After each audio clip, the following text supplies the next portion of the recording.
মোহাম্মদ হাশেম সাহেব। তিনি প্রায় মাঝে মাঝেই রাতে বাড়ি ফিরেন, কারণ তিনি শহরে একটি খুব ভালো চাকরি করেন। সেখান থেকে ফিরতে ফিরতে প্রতিদিনই রাত হয়ে যায়। এভাবেই চলছিল তার জীবন। কিন্তু একদিন সে শিমুলতলার বার্সারের নিচ দিয়ে আসতে লাগে। তখনই সে দেখতে পায় তার মতো ব্যাগ নিয়ে, তার মতো চেহারায় একজন মানুষ একটি বড় বাঁশঝাড়ের নিচে বসে আছে। লোকটি বলে ওঠে, তোমাকে তো আমার মতোই দেখা যাচ্ছে না, তোমাকে আমার মতো দেখা যাচ্ছে। চলো দুজনে বন্ধু হয়ে যায়। আমি তোমাকে মেরে ফেলবো আর তোমার জায়গা আমি নিয়ে নেব।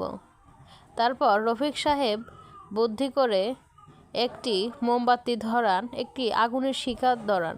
তারপরে ভূতটি আসল রূপে ফিরে আসে। সে বলতে থাকে, আজকেই আগুনের কারণে বেঁচে গেলি, আর কোনোদিন এই খান দিয়ে গেলে তোকে রেখে দেব। তারপরে সেই ভূতটি পালিয়ে যায়। রফিক সাহেবের উপস্থিত বুদ্ধি কাজে লাগে। তো বন্ধুরা, অবশ্যই একটি সাবস্ক্রাইব করে আমাদের পাশে থাকুন। ধন্যবাদ।